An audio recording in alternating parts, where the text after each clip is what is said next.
예, 오늘 2부 인터뷰는 국민의힘 김기현 대표 권한대행 김기현 원내대표입니다. 질문거리가 굉장히 많습니다. 우선 한미 정상회담에 대해서는 왜 그리 박하게 점수를 매기셨는가? 또 내일 문재인 대통령 만나는 자리에서는 무슨 얘기하실 건가? 또 법사위원장 자리는 어떻게 할 건가? 그런가 하면 국민의힘 당내 현안도 많죠. 자, 만나보겠습니다. 김기현 원내대표 어서 오십시오. 반갑습니다. 김기현입니다. 박범계 의원이 수요일 코너를 하시다가 장관으로 가시더니 우리 월요일 코너 김기현 의원은 원내대표로 가셨어요. 그 바람에 그 코너 문 닫았습니다. 아이고, 아이고, 어떡하죠? 제가 그만두고 다시 돌아올까요?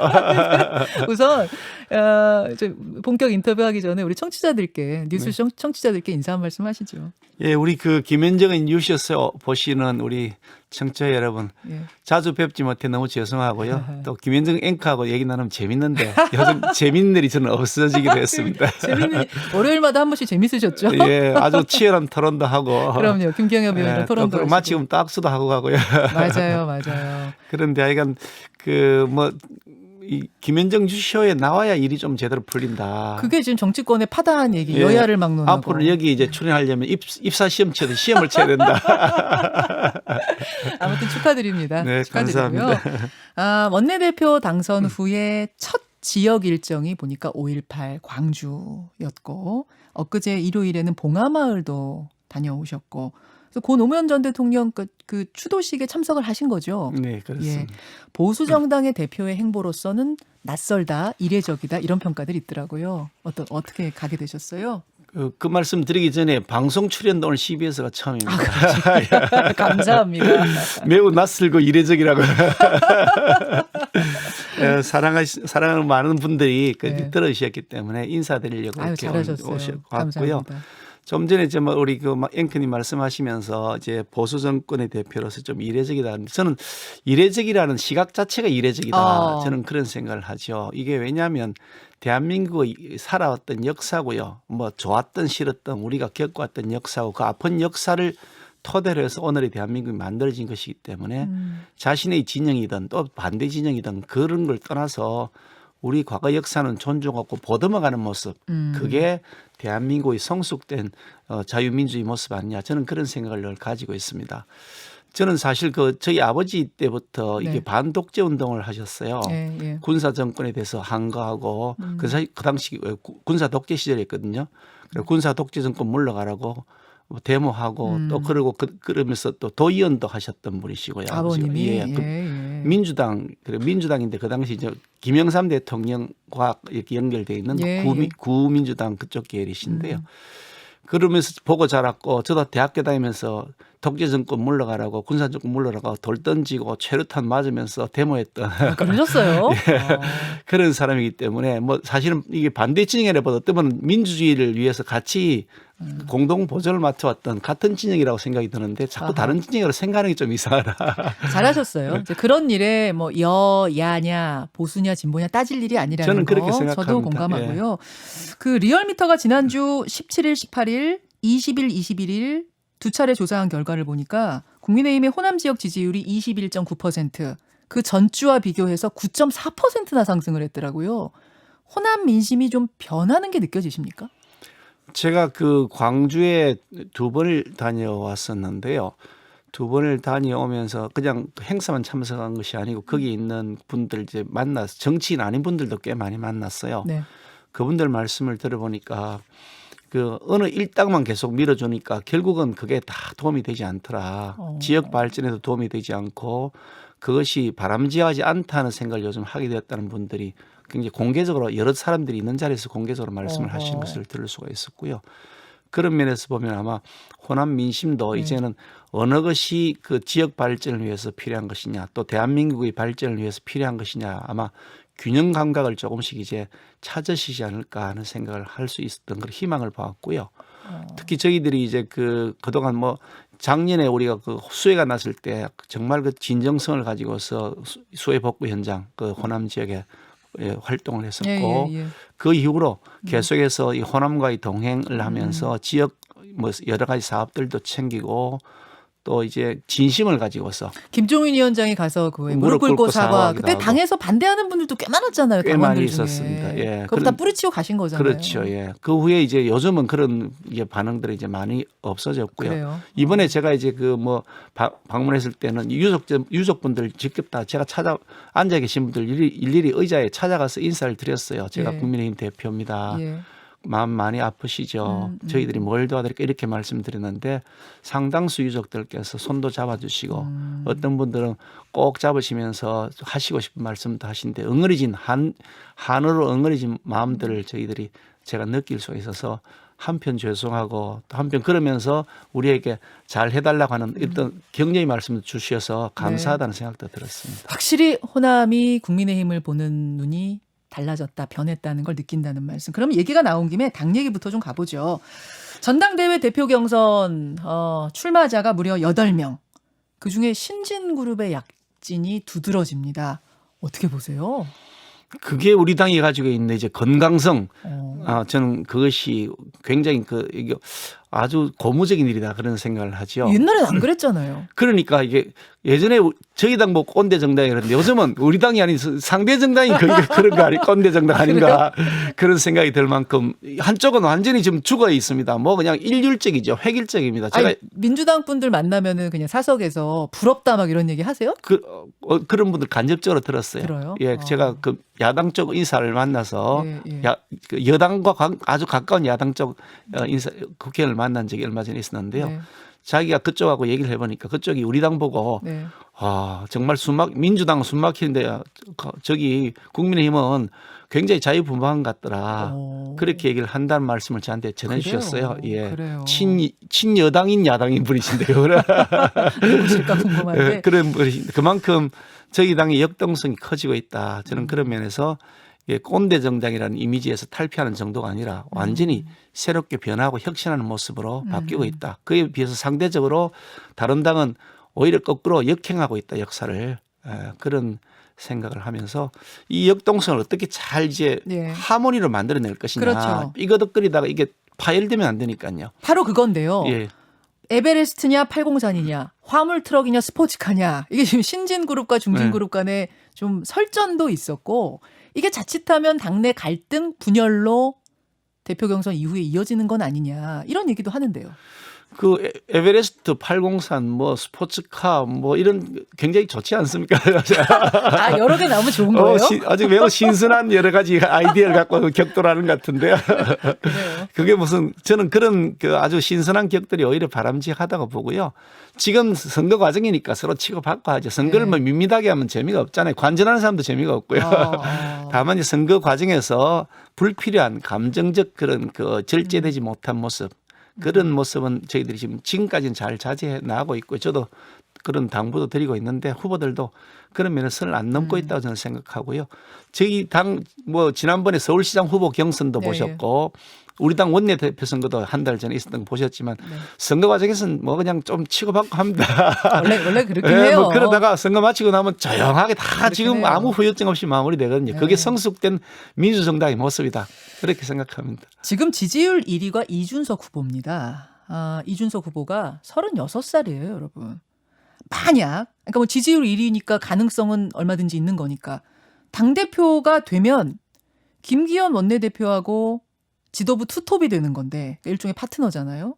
근데 나이 차이가 죄송합니다. 25살. 제가 조사해보니까 25살. 괜찮으시겠습니까? 제가 지금 이제 당 대표 뽑는 선거를 주재하고 있는 입장이기 때문에 어떤 특정인에 대한 호불호를 말씀드리기 그건 아니에요. 어려운데 호불호는 아니고요. 그런 문제는 그런 아니라는 문제는 말씀을 아니고. 전제해서 말씀드리면 당 대표가 하는 역할은 자동차 같으면 저는 디자인이다 이렇게 생각을 해요. 어떻게 이쁘게 만들어내고 어떻게 색상을 만들어서 상품을 멋지게 만들어 드릴까. 그래서 이 고객들을 많이 모셔올까 이런 역할이라고 보고요. 그리고 원내대표 역할은 자동차의 엔진 구조를 잘 챙기고 또 뭐 어디에 뭐 탈이 안 났는지 정비도 하고 매우 테크니컬한 분야의 역할들을 하는 것이었어요. 자동차도 이뻐야 되잖아요. 아무리 좋아도 성능이 좋아도 이뻐야 됩니다. 그러니까 외부적으로 활동하는 그런 여러 가지 모습들 그런 모습에서는 굉장히 저는 뭐 그걸 갖고서 뭐 이렇게 나쁘다거나 그게 어렵다거나 그렇게 일은 전혀 아니라고 봅니다. 아, 각자 하는 역할이 다른 거니까요. 그러니까 디자이너와 엔지니어 뭐 이런 느낌의 차이. 디자이너가 젊다고 해서 엔지니어가 뭐 역할하는데 지장이 그렇진 않지 않나요? 아, 디자이너와 엔지니어의 차이. 차도 예뻐야 한다. 예뻐야죠. 네. 알겠습니다. 지금 당대표가 중요한 게 대선을 앞두고 있기 때문입니다. 그 얘기로 한번 넘어가 보죠. 윤석열 전 총장이 마음의 결정을 쉽게 하지 못하면서 최재형 감사원장, 김동연 전 부총리 이런 사람들이 다시 주목받고 있지 않습니까? 그러니까 윤석열, 최재형, 김동연 이런 분들 다 국민의힘 합류할 가능성이 있습니까? 저는 아마도 합류할 것이라고 예상을 하고 있습니다. 어떤 형태로 합류하느냐의 문제지요. 그러니까 뭐 정당으로 들어올지 아니면 아하. 외연에서 지원하는 그런 역할을 할지 아, 그런 분들의 조금 패턴의 차이가 있을 뿐이지 결국 큰 틀에서는 야권 통합이라는 큰 흐름에 합류할 것이다. 저는 그렇게 예상하고 있고요. 아직도 뭐 그중에 어떤 뭐 세 분 중에 한 분도 그 선거 나온다고 아직 선언하신 분은 없습니다. 없습니다. 예. 없긴 합니다. 예, 그러니까 실제로 선거에 나올지 말지도 아직은 예. 미지수이긴 한데요.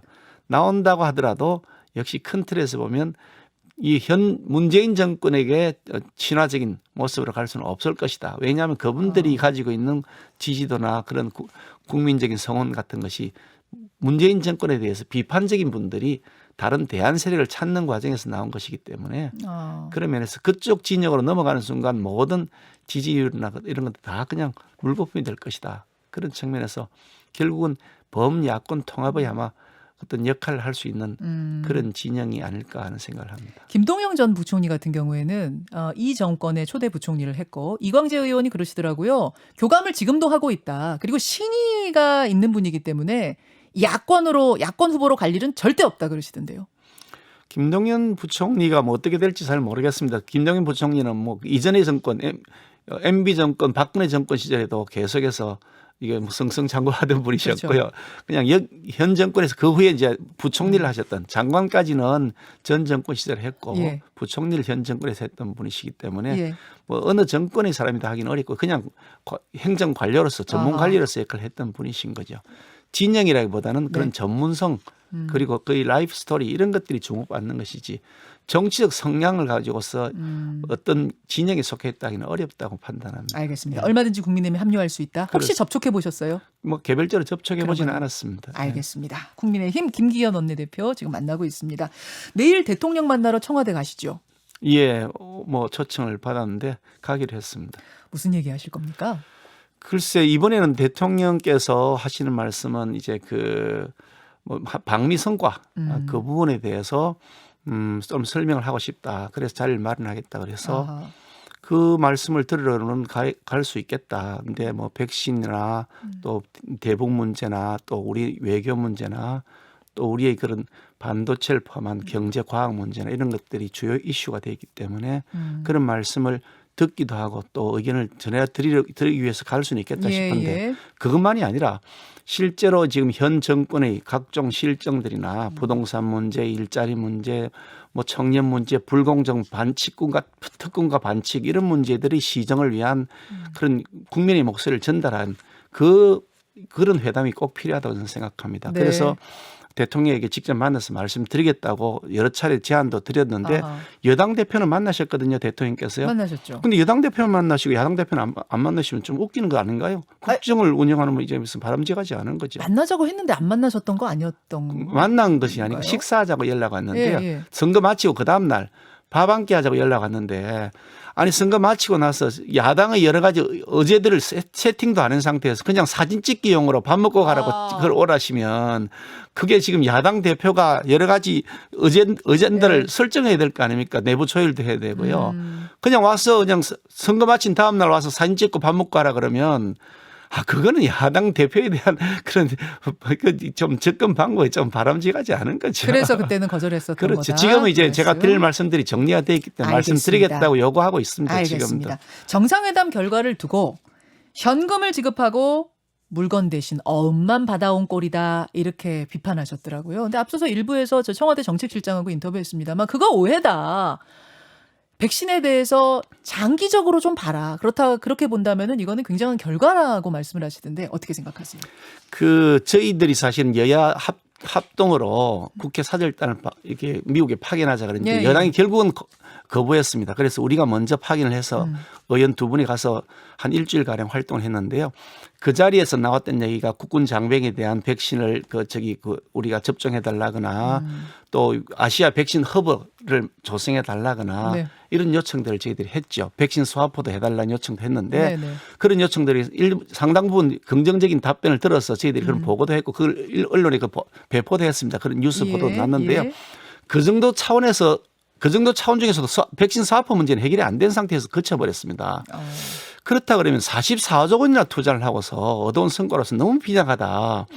미래 구상들이 있죠. 지금 근데 앞으로 지금 당장 내가 언제 마스크 벗느냐, 내가 언제 이렇게 백신 맞고서 이제 일상생활 제대로 할 수 있느냐고 국민들은 물어지는데 장기적 관점에서 보십시오. 이렇게 한다 그러면 그거 책임 있는 대통령의 모습인가? 그 스가 총리는 그 미국에 지난달에 방문해가지고 1억 회분의 이게 백신을 구해왔다는 거 아닙니까? 계약을 하고 온 거죠. 그렇게 계약을 하고 왔다는 거 아닙니까? 그렇게 확보하고 왔다는데 우리는 55만 명 국군 장병 접종한다는 거 외에는 아무것도 지금 물량이 제대로 확보된 것이 없는 상태 아니냐 이거죠. 그러니까 언제 당장 내일이라도 지금 백신 맞고 마스크 벗고 싶다. 이게 국민들 요구 아닙니까? 그러니까 이게 엄이라고 얘기를 하는 거죠. 그런 부분에 대한 지적. 그 얘기도 내일 대통령 앞에서 하실 거예요. 물론이에요. 당연히 알겠습니다. 해야죠. 알겠습니다. 어떤 이야기들이 오고 갈지 그 부분도 좀 지켜보고요. 한 가지만 더 여쭙겠습니다. 법사위원장. 아직도 이게 정리가 안 된 거죠?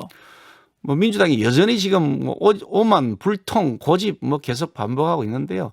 자신들의 권리가 아닙니다. 이거는 자신들이 돌려줘야 될 의무가 있는 것일 뿐이죠. 우리가 권리를 행사하는 것이지 우리가 구걸하는 거 아닙니다. 그렇죠? 구걸하는 거 아니다. 근데 이제 법사위원장 자리 말고 그러면은 정무위던가요? 다른 자리는 어떻겠느냐 이런 제안이 왔다고 들었는데. 어저께 신문 기사를 보고서 알았습니다만 아니 자기들이 마음대로 자기들이 빈자리 2개가 있다고 해서 이거 가져가려고 우리가 구걸을 하고 이거 동냥을 하고 어디 받는 사람입니까? 우리 권리를 주장하는 것이지.